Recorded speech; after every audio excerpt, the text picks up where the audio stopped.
tapi setidaknya aku bahagia bisa bersamanya, meskipun tidak kekal. Bawa mereka ke rumah seberang danau. Aku akan menyiksa mereka sebelum mati. Pengkhianatan ini harus dibayar tunai. Teriak Guntur. Ayo jalan. Titah salah satu anak buah Guntur kepadaku dan Keki. Aku dan Keki terpaksa menuruti mereka. Kami tidak punya senapan untuk melawan.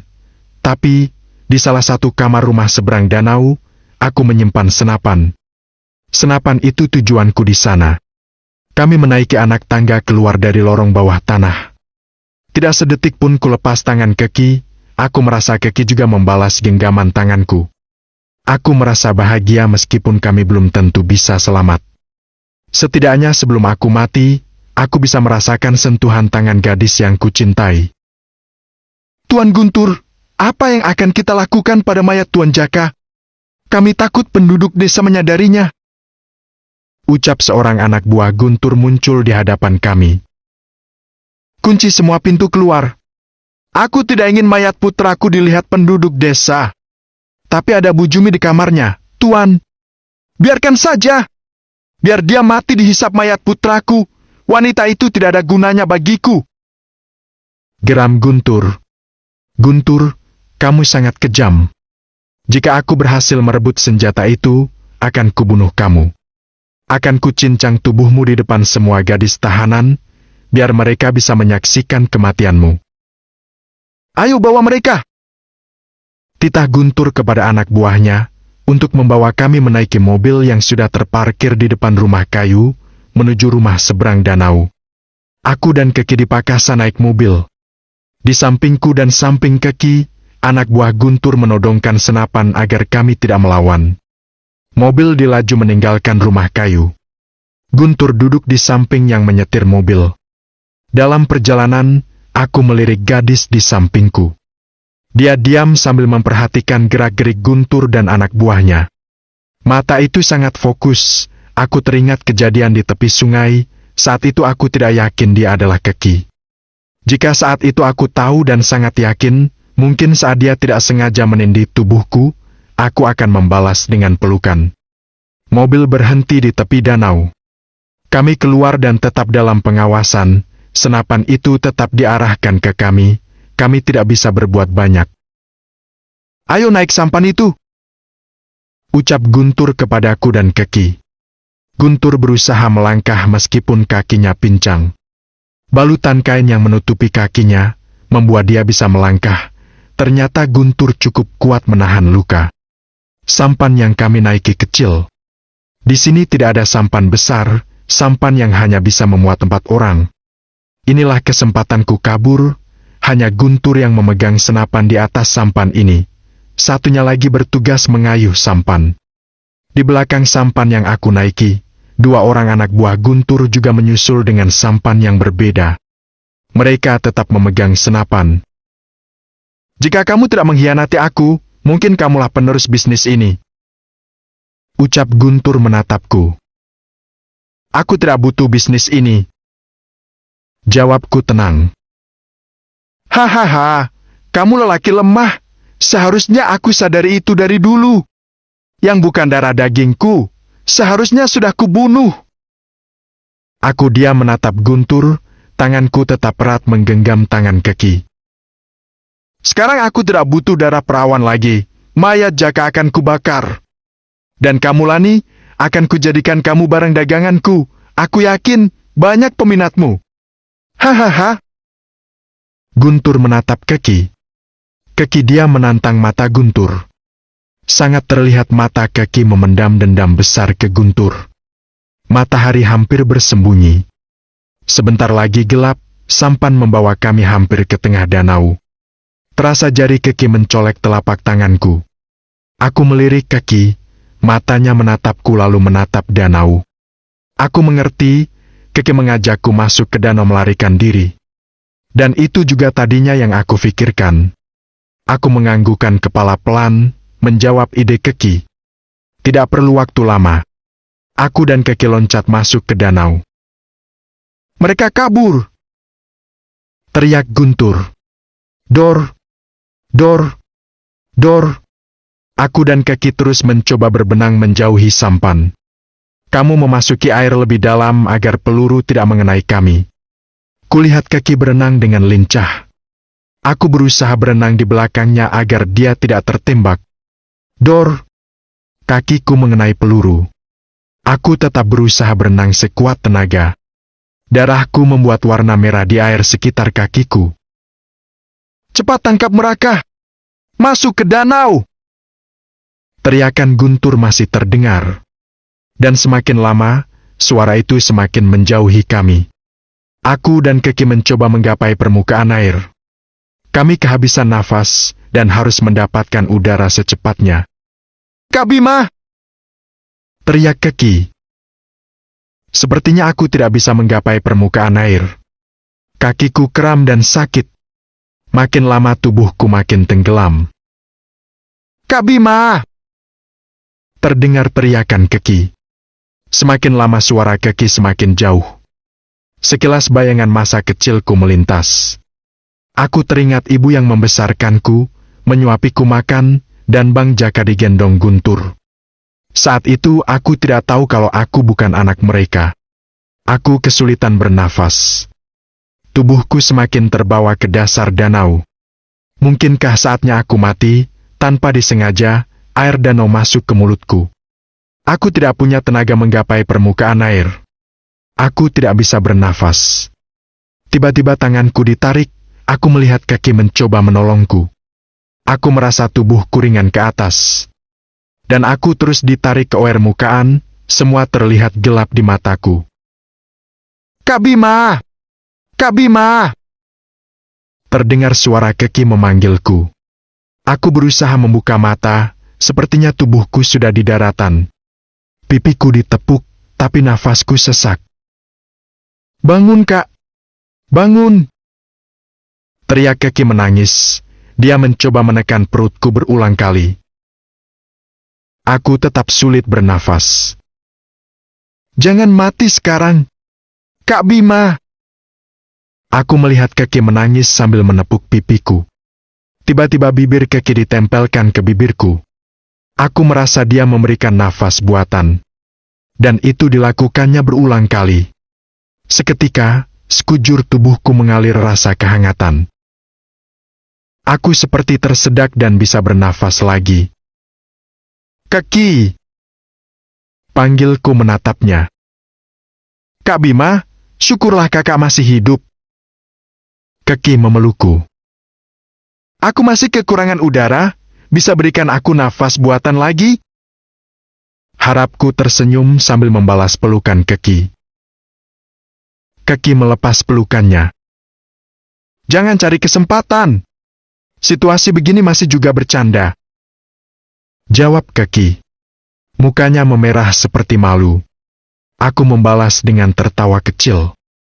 Kami saling bertatapan sesaat. Makin lama aku berusaha menggapai bibir itu, Keki terdiam, matanya membulat karena bibirku semakin mendekati bibirnya. Ayo pergi dari sini, kamu mau kita tertangkap. Keki mendorong wajahku dengan telapak tangannya. Dia bangkit sambil menarik tanganku. Ya, gagal deh. Batinku kecewa. Ayo kita pergi dari sini. Aku menarik tangan Bima agar menjauhi danau. Aduh! Bima kesakitan. Aku memalingkan wajah, ternyata kakinya mengeluarkan darah. Aku baru menyadarinya. Kakimu kenapa, Kak? Tanyaku membungkukkan badan melihat. Aku tertembak, Ki. Jawab Bima menyeringit. Darahnya semakin banyak keluar. Ayo aku bantu jalan. Kita cari tempat bersembunyi. Aku memopong Bima agar bisa menjauhi danau. Kami bukan di daratan seberang danau. Tidak jauh dari kami berjalan, kulihat Guntur dan anak buahnya semakin mendekat menggunakan sampan. Cepat, Kak! Guntur semakin dekat, aku takut mereka melihat kita. Ucapku terus berusaha melangkah lebih cepat. Ki, sebaiknya kamu lari sendiri. Selamatkan dirimu, biar aku di sini saja. Bima melepaskan tanganku. Jangan gila, Kak! Guntur akan membunuhmu. Aku tidak bisa jalan jauh. Sekarang pergi. Tinggalkan aku, Ki! Suara Bima terdengar lantang. Baru kali ini Bima bicara keras kepadaku. Aku terdiam tanpa aku sadari butiran bening membasahi pipiku. Aku merasa ini tidak adil. Aku meninggalkan lelaki yang menolongku. Bahkan dia mempertaruhkan nyawanya demi aku. Cepat pergi dari sini, Ki! Bima masih bersuara lantang. Tidak. Aku tidak bisa meninggalkanmu, Kak. Aku tidak bisa. Jawabku menyeka air mata. Jangan bodoh! Kamu kira aku mencintaimu? Aku juga ingin membalas Guntur karena dia membunuh ibu kandungku. Jadi, tolong tinggalkan aku. Aku ingin hubungan kita selama ini putus. Anggap saja itu bentuk kepura-puraan kita selama ini. Aku tidak menyangka Bima mengatakan ini semua. Aku tahu dia mencintaiku, kenapa hatiku teriris mendengar pengakuannya yang tidak mencintaiku. Apakah ini rasanya kecewa karena cinta? Kulihat ke danau, Guntur semakin mendekat. Kami tidak punya senapan untuk melawan, hanya pisau yang terselip di sepatuku. Ayo kita pergi sama-sama, Kak. Aku ingin menarik tangan Bima, tapi Bima menyepai tanganku agar tidak menyentuhnya. Pergi! Kita tidak punya hubungan apa-apa. Tidak ada alasan bagimu menolongku. Aku mohon, Ki. Tinggalkan aku. Bima masih kukuh agar aku meninggalkannya. Aku tahu itu hanya alasan agar aku selamat. Aku mohon, Kak, ayo ikut aku. Lirihku. Ki, jika kamu mati, siapa yang akan menghancurkan Guntur? Cari jalan bersama Angga agar gadis-gadis terkurung bisa bebas. Tolonglah, ini demi arwah ibu kandungku. Bima menyatukan telapak tangannya memohon. Jadi Bima ingin Guntur hancur. Aku pernah dengar dari Mbak Ireng kalau wanita yang melahirkan Bima adalah salah satu gadis yang dikurung untuk diperjualbelikan. Mungkin ini alasan Bima agar aku bisa membalas Guntur. Cepat pergi dari sini, Ki! Cari Angga atau bantuan, bebaskan gadis-gadis itu. Jika aku bisa selamat, aku akan mencarimu untuk berterima kasih. Tapi jika tidak, tolong kabulkan permintaan terakhirku. Kak, aku tidak ingin meninggalkanmu. Aku mencintaimu, Kak. Tiba-tiba saja pengakuan jujur ini keluar dari mulutku. Kali ini aku menangis oleh seorang Bima. Aku rapuh karena cinta, tapi aku harus berusaha kuat demi tujuan dan janjiku masuk desa ini. Bima tersenyum. Tidak ada jawaban dari mulutnya. Sesaat kami saling bertatapan dalam keterdiaman. Tolong bebaskan gadis-gadis itu, Ki. Cari bantuan untuk melakukannya. Lebih baik satu nyawa terkorbankan demi banyak nyawa agar selamat. Aku mohon, tolong selamatkan dirimu. Aku mohon. Bima bersimpuh di depanku. Dia berusaha menahan sakit kakinya yang tertembak. Aku harus mengambil keputusan. Guntur dan anak buahnya semakin mendekat. Aku tidak punya senapan seperti mereka. Dengan berat hati, aku berlari menuju semak-semak, meninggalkan Bima di tepi danau. Maafkan aku, Kak Bima, maafkan aku. Batinku terus berlari meninggalkan Bima sambil menyeka air mataku. Aku janji, aku akan kembali menjemput Bima, meskipun yang kulihat nantinya Bima sudah menjadi mayat. Aku harus kuat. Dasar anak brengsek! Akan kubunuh kamu! Terdengar suara Guntur memaki-maki Bima. Mungkin saat ini Bima dalam penyiksaan Guntur. Terdengar suara Bima kesakitan. Aku menghentikan kakiku dan menoleh ke belakang sambil bersembunyi di balik pohon. Kamu pengkhianat! Aku akan menyiksamu sebelum mati. Akan kubuat kamu menderita. Teriak Guntur sambil memukul Bima dengan senapannya. Kulihat Bima, dia berusaha melawan. Tapi percuma, dua orang anak buah Guntur ikut menendang badan Bima. Kak Bima, Kak Bima. Batinku. Aku menangis melihat Bima disiksa. Badanku gemetar menahan hati. aku tidak sanggup meninggalkannya. Cari gadis itu! Titah Guntur kepada dua orang anak buahnya. Dua orang anak buah Guntur langsung bergerak masuk ke semak-semak dan semakin mendekati persembunyianku di balik pohon. Pof Jumi! Tolong! Tolong! Jangan Tuan Jaka! Ampun! Lari! Ada mayat hidup! Tolong! Ada mayat hidup! Apa yang terjadi di luar? Sangat ribut, beberapa suara anak buah Guntur berteriak ketakutan. Aku mencoba menginsut ke pintu ingin melihat. Aku berharap Bima baik-baik saja. Jika terjadi sesuatu padanya, aku tidak bisa memaafkan diriku sendiri, aku pasti mati dalam keadaan menyesal dan merasa bersalah terhadap Anjani. Akhirnya aku berhasil menggapai pintu. Kutarik handle pintu agar bisa terbuka. Setelah sedikit terbuka, aku terperanjat melihat mayat Jaka mengamuk dan berhasil membunuh banyak anak buah Guntur. Darah berserakan di lantai, mayat Jaka berusaha menjilat semua darah yang di lantai maupun yang masih di tubuh mayat yang dibunuhnya. Aku menutup pintu lagi. Badanku gemetar ketakutan, mayat Jaka pasti akan masuk ke kamar ini membunuhku juga. Apa yang harus kulakukan? Kunci kamar ini ada pada Guntur.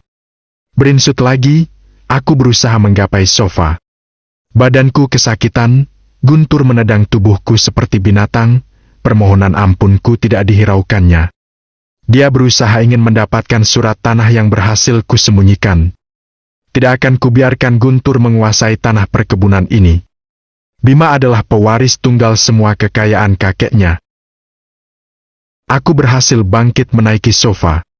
Berbaring di sini membuat badanku lebih enak daripada di lantai. Pintu berderi dibuka. Aku terperanjat ketakutan. Apakah itu mayat Jaka? Tidak. Aku tidak ingin mati. Aku ingin Guntur mati terlebih dahulu. Ternyata aku salah. Seorang memakai sebu penutup kepala muncul dari pintu. Dia menutup lagi pintu setelah masuk ke kamarku. Perlahan dia melangkah semakin dekat sambil memegang pisau. Matanya terus menatapku hingga membuat nyaliku menciut. Siapa dia? Dari tampilannya, dia pasti tahu cara menghindari penciuman dari mayat hidup. Bawang putih yang melingkar di lehernya memperlihatkan itu semua. Mana putriku? Tanya orang bersebo itu padaku. Dari suaranya, dia seorang lelaki. Sepertinya aku pernah dengar suara itu, tapi aku lupa di mana. Mana putriku, Jumi? Suaranya terdengar lantang. Matanya menatap meskipun sebo itu menutupi wajahnya. Aku semakin terkejut, namaku disebutnya. Si siapa kamu? Aku tidak kenal putrimu. Jawabku gugup. Perlahan lelaki itu membuka sebo penutup kepalanya. Melihat wajahnya, rasanya aku tidak percaya. Dia orang di masa laluku yang pernah menjadi korban kejahatanku dan Guntur serta Kades Jeki. Bondan, iya, dia ayah dari Rahmi yang bunuh diri di depan penduduk desa setelah diarak keliling desa dalam keadaan bugil. Semua itu termasuk kesalahanku menyebarkan fitnah. Saat itu aku tergiur uang banyak hingga percobaan Rahmi oleh suamiku sendiri, kuanggap halal. Bonda? Aku terkejut melihatnya. Rasanya aku tidak percaya. Sudah bertahun-tahun dia meninggalkan desa ini. Kamu masih mengenaliku, Jumi? Di mana putriku kalian tahan? Putrimu? Apa maksudmu? Di mana Keki? Keki? Kamu ayah Keki? Rasanya aku tidak percaya. Keki putri Bondan, apakah Keki Lani? Oh tidak. Mungkinkah Keki dan Angga masuk desa ini bertujuan membalas dendam padaku dan Guntur serta Kades Jeki? Jadi Minten benar, Kekilah yang membunuh putraku. Di mana putriku, Jumi? Bondan sangat marah. Kaki kanannya diletakkan di sofa pembaringanku. Matanya melototiku seperti menyimpan amarah dan dendam yang sangat besar. Aku tidak tahu, Guntur membawanya. Mungkin di ruang bawah tanah atau di rumah seberang danau. Aku tidak tahu, Bondan. Badanku gemetar, Aku takut Bondan ingin membunuhku karena balas dendam. Akan kubunuh kamu, ucap Bondan menodongkan pisau ke arahku. Ampun, ampun Bondan. Aku tidak tahu di mana Keki, Guntur membawanya. Coba kamu lihat, aku juga teraniaya. Guntur menyiksaku. Guntur bukan suamiku lagi. Aku menyesal memfitnahmu berzina dengan putri kandungmu. Aku menyesal, tolong jangan bunuh aku, Bondan. Aku memohon agar Bondan tidak membunuhku. Bondan tersenyum sinis. Kamu mau aku memaafkan semua kesalahanmu? Aku menganggukkan kepala secepatnya. Apakah karena kamu ketahuan selingkuh makanya Guntur menjadi musuhmu? Selama ini, apakah pernah kamu sadar menjual gadis-gadis dan menikmati kekayaan dari penyiksaan mereka? Aku tidak pernah tenang apa yang kalian lakukan padaku dan putriku. Aku yakin, jika kamu dan Guntur masih berhubungan baik, kesadaranmu tidak akan pernah ada seperti sekarang. Bondan benar. Jika aku tidak ketahuan selingkuh, mungkin aku tetap bahagia menikmati uang banyak hasil dari perkebunan dan menjual gadis-gadis bersama Guntur. Aku sadar, aku dijebak. Anggalah yang melakukan semua kekacauan padaku. Hahaha, jadi kalian datang membalas dendam? Tapi sayang, sebelum dendam kalian terbalaskan, putrimu juga akan jadi korban berikutnya. Guntur akan menjual Lani, Keki adalah Lani, gadis kecil dekil itu berubah jadi gadis cantik. Tapi sayang, sebentar lagi dia juga mati seperti gadis lainnya. Aku tidak keberatan karena dia membunuh putraku. Hahaha. Aku hampir gila dengan semua ini. Apakah aku harus senang atau sedih? Keki yang membunuh Jaka, aku juga ingin Guntur mati. Baiklah, aku tahu manusia sepertimu tidak akan berubah. Aku tidak akan membunuhmu, Jumi, tapi aku punya cara menyatukanmu dengan putramu. Apa maksud Bondan mengatakan itu? Dia melangkah mendekati pintu, lalu membuka pintu lebar-lebar. Oh tidak.